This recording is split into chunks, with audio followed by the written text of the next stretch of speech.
Hello আমার প্রিয় ছাত্রছাত্রী, প্রত্যেককে আবারও স্নেহ ভালোবাসা ও আন্তরিক অভিনন্দন জানিয়ে শুরু করতে চলেছি নতুন একটা টপিক্স নিয়ে। আজ নতুন টপিক্স বলতে কি, আমরা প্রশ্নবিচিত্রা 2025, অর্থাৎ এখানে সপ্তম শ্রেণীর ভূগোল বিষয়ের যে সেকেন্ড সামেটিক পরীক্ষার জন্য যে প্রশ্নপত্রগুলো দেওয়া আছে বিভিন্ন স্কুলের, সেগুলোর মধ্যে আমরা প্রথম সেটের অর্থাৎ কৃষ্ণনগর গভর্নমেন্ট গার্লস হাই স্কুলের এই শর্ট প্রশ্নগুলো সম্পর্কে আলোচনা করব। আমরা জানি এই শর্ট প্রশ্নগুলো যদি আমরা ধারাবাহিকভাবে আলোচনা করে দিই প্রশ্নবিচিত্রার বিভিন্ন পেজে শর্ট প্রশ্নগুলো, সেক্ষেত্রে কিন্তু ছাত্রছাত্রীদের ক্ষেত্রে সুবিধাই হবে। কারণ এবছরের ক্ষেত্রে সেকেন্ড সামেটিক পরীক্ষায় 50 নম্বর পরীক্ষা হবে। সেই 50 নম্বর পরীক্ষার মধ্যে কিন্তু 25 নম্বর শর্ট প্রশ্ন থাকবেই। তাই আমরা যদি এই শর্ট প্রশ্নগুলো ভালোভাবে দেখে নিয়ে যেতে পারি পরীক্ষার হলে, সেক্ষেত্রে নাম্বার আমাদের কিন্তু বেড়ে যাবে। তাহলে তোমরা দেখতে থাকো। তাহলে প্রথম আমরা আলোচনা করছি ফার্স্ট একেবারে school, Krishnanagar government girls high school. সেখানে কিন্তু প্রথম প্রশ্ন যেটা রয়েছে, দেখো শূন্যস্থান পূরণ করার মধ্যে প্রথম প্রশ্ন রয়েছে, ড্যাশ হলো একটি নবীন ভঙ্গির পর্বতমালা। তাহলে দেখো ড্যাশ হলো একটি নবীন ভঙ্গির পর্বতমালা, হিমালয় হলো একটি নবীন ভঙ্গির পর্বতমালা। হিমালয় ছাড়াও কিন্তু নবীন ভঙ্গির পর্বতমালার মধ্যে রয়েছে রকি, আন্দিজ, আলপস ইত্যাদি। 2 নম্বর কোশ্চেন, ভারতের সিন্ধু গঙ্গা ব্রহ্মপুত্র সমভূমি হলো ড্যাশ সমভূমির উদাহরণ।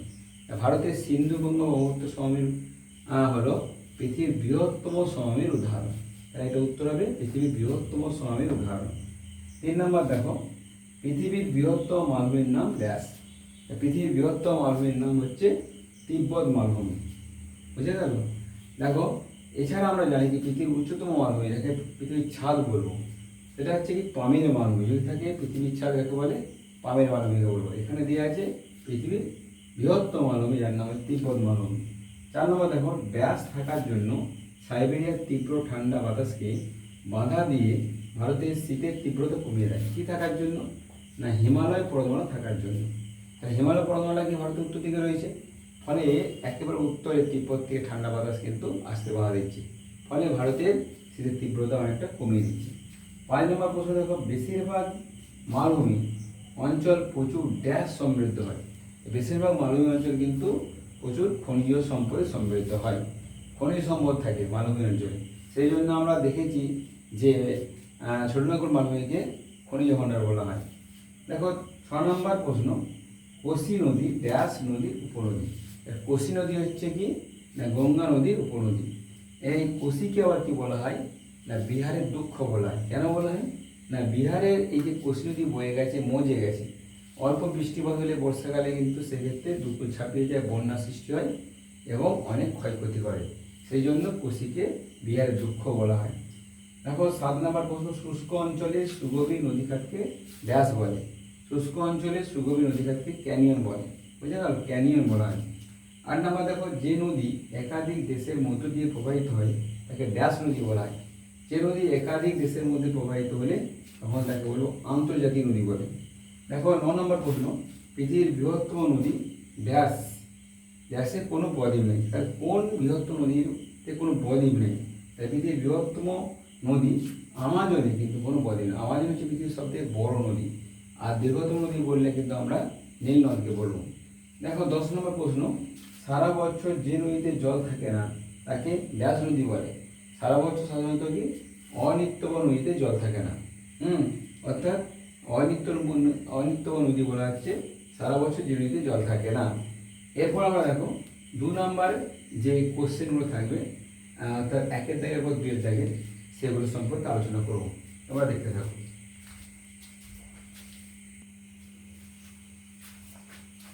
এবারে দেখো আমরা 2-এর দাগে পড়ব যে শুদ্ধ ও অশুদ্ধ নির্বাচন করে লেখো।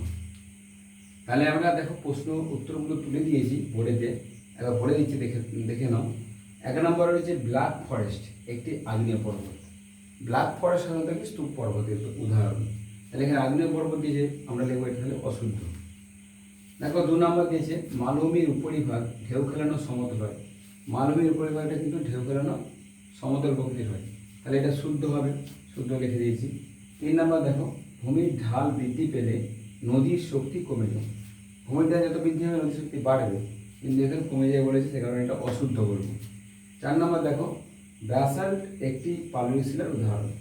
ব্যাসাল্ট হচ্ছে আগ্নেয় শিলার উদাহরণ, এখানে পাললিক শিলা দিয়েছে, তাই এটাকে আমরা অশুদ্ধ বলবো। 5 নম্বর দেখো, দক্ষিণ আফ্রিকার তৃণভূমির নাম ভেল্ট। শুদ্ধ। দক্ষিণ আফ্রিকার দুটো তৃণভূমি রয়েছে, একটা সাভানা একটা ভেল্ট। সাভানাটা হচ্ছে ক্রান্তীয় তৃণভূমি আর ভেল্টটা হচ্ছে নাতিশীতোষ্ণ তৃণভূমি। দেখো 6 নম্বর দেখো, আটলাস পর্বতের সবচেয়ে উঁচু শৃঙ্গটির নাম মাউন্ট তেরবাকাল। এটা ঠিক, অর্থাৎ শুদ্ধ। আটলাস পর্বতের সবচেয়ে উঁচু শৃঙ্গটি হলো মাউন্ট তেরবাকাল, এটা শুদ্ধ। 7 নম্বর দেখো, পর্বতের উপর দিকে সূচল অংশটির নাম পর্বতগ্রন্থি। পর্বতের প্রতি সূচল গ্রন্থিটার নাম হচ্ছে কিন্তু গ্রন্থি নয়, সূচল অংশটির নাম হচ্ছে কিন্তু অ্যাকচুয়ালি পর্বত শৃঙ্গ। এখানে গ্রন্থি দেওয়া আছে, তাহলে এটাকে আমরা অশুদ্ধ বলব। দেখো এরপরে রয়েছে যে 8 নাম্বার, পাতগুলো অ্যাস্ট্রোস্ফিয়ারের ওপর ভাসমান অবস্থায় থাকে। পাতগুলো অ্যাস্ট্রোস্ফিয়ারের ওপর ভাসমান অবস্থা থাকে, এটা শুদ্ধ। পাত হোক, পর্বত হোক, যাই হোক না কেন, অ্যাস্ট্রোস্ফিয়ারের উপরে কিন্তু ভাসমান অবস্থা থাকে, এটা শুদ্ধ। 9 নম্বর দেখো, অনেকগুলি ছোট ছোট জলধারা প্রধান নদীতে মিশলে তাদের শাখা নদী বলে। আর যে নদীগুলো সাধারণত প্রধান নদীতে এসে মিশে সেগুলোকে আমরা বলবো উপনদী, আর যেগুলো বেরিয়ে যায় সেগুলো শাখা নদী। যেহেতু এখানে বলছে অনেকগুলো ছোটো ছোটো জলধারা প্রধান নদীতে মিশছে, তাহলে সেটা উপনদী হওয়ার কথা, কিন্তু এখানে শাখা নদী বলেছে, এটাকে আমরা বলবো অশুদ্ধ। দেখো 10 নম্বর দিয়েছে, প্রাচীনকালে টাইগ্রিস ইউফ্রেটিস নদীর ধারে চৈনিক সভ্যতা গড়ে উঠেছিল। প্রাচীনকালে কিন্তু টাইগ্রিস ইউফ্রেটিস নদীর ধারে মেসোপটেমিয়া গড়ে উঠেছিল, মেসোপটেমিয়া সভ্যতা। মেসোপটেমিয়া সভ্যতা যেহেতু নেই, চৈনিক সভ্যতা বলেছে, তাহলে এটা অশুদ্ধ হবে। এরপর দেখো 3-এর দাগে আমরা ম্যাচিং করব।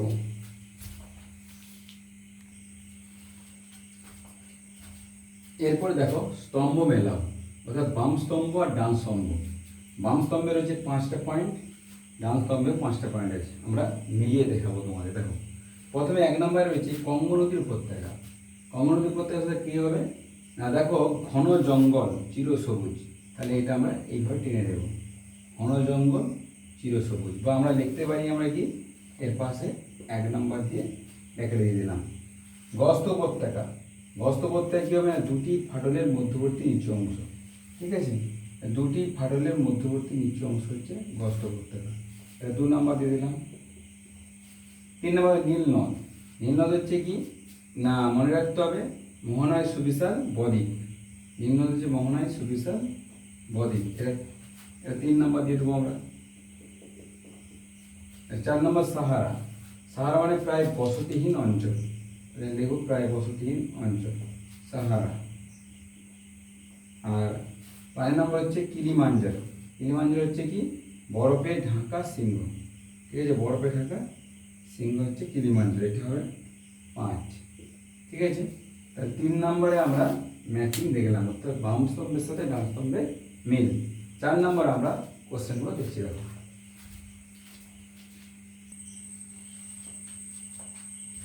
এরপর দেখো 4 নম্বর দাগে যে প্রশ্নটা রয়েছে এখানে, 1 নম্বরের প্রশ্ন, সেটা হচ্ছে একটা ছক দেওয়া আছে, এই ছক থেকে কিন্তু আমাদের ভৌগোলিক শব্দ খুঁজতে হবে।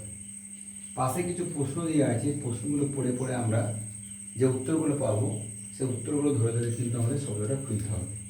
এখানে প্রথম যে প্রশ্নটা রয়েছে, নদীর জল উপর থেকে নিচে ঝাঁপিয়ে পড়ে, ঠিক আছে, তাহলে এক্ষেত্রে কী হবে, উপর থেকে যখন নিচে পড়ছে সেক্ষেত্রে কিন্তু মনে রাখতে হবে সেটা জলপ্রপাত। দেখো জলপ্রপাত এখানে দেওয়া আছে, জলপ্রপাত এইটা আমাদের করতে হবে, জলপ্রপাত এটা 1 নম্বরে।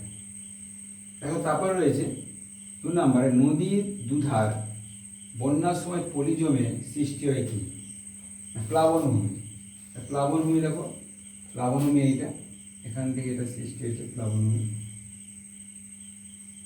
এটা হবে না, এই পর্যন্তই হয়ে যাবে প্লাবনভূমি, ঠিক আছে, প্লাবনভূমি। 3 নম্বরটা দেখো, শুষ্ক অঞ্চলে গভীর গিরিখাত।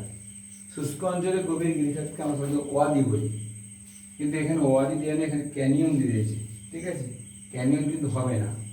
শুষ্ক অঞ্চলে গভীর গিরিখাতকে আমরা ওয়াদি বলবো, এই কারণে এখানে ওয়াদি লিখে রাখো, ওয়াদি, এটা ওয়াদি লিখে দিচ্ছি। অবদ্বীপ। প্রথমেরটা আসছে কি না জলপ্রপাত, জলপ্রপাত। দ্বিতীয়টাতে আসছে কিন্তু প্লাবনভূমি। 3 নম্বর আসলো কি ওয়াদি। এখানে কিন্তু ক্যানিয়ন দিয়েছে, তবু আমি ক্যানিয়নটা দাগ দিয়ে রাখছি, ক্যানিয়ন। ক্যানিয়ন। এবার দেখো 4 নম্বরে যে নদীতে সারা বছর জল থাকে তাকে আমরা একটু বলি নিত্যবহ নদী। দেখো নিত্যবহ নদী রয়েছে এখানে, নিত্যবহ নদী, এটা করতে হবে নিত্যবহ নদী, এইখান থেকে এই পর্যন্ত নিত্যবহ নদী সারা বছর জল থাকে। এবার দেখো 5 নম্বরটা রয়েছে নদী যা বহন করে, নদী কিন্তু পলি বহন করে, এইটা আমরা করবো পলি, নদী পলি বহন করে, এখানে লিখে দিচ্ছি এটা পলি, এটা নিত্যবহ নদী।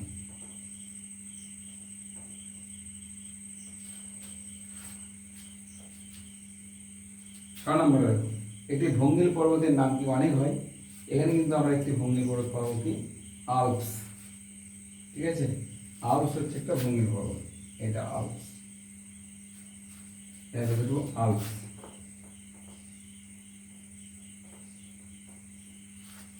দেখো পরের কোশ্চেনটা একটি আগ্নেয় পর্বতের নাম কি, আগ্নেয় পর্বত এখানে রয়েছে ভিসুভিয়াস,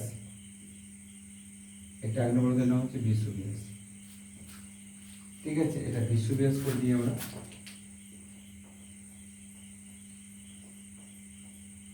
ভিয়াস।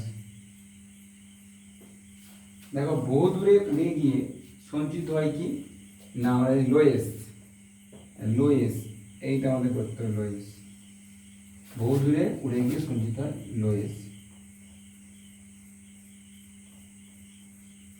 পৃথিবীর ছাদ হচ্ছে পামির, পামির মালভূমি। এখানে পামির মালভূমি কোথায় রয়েছে, পৃথিবীর ছাদ হচ্ছে পামির মালভূমি, এইটা পামির।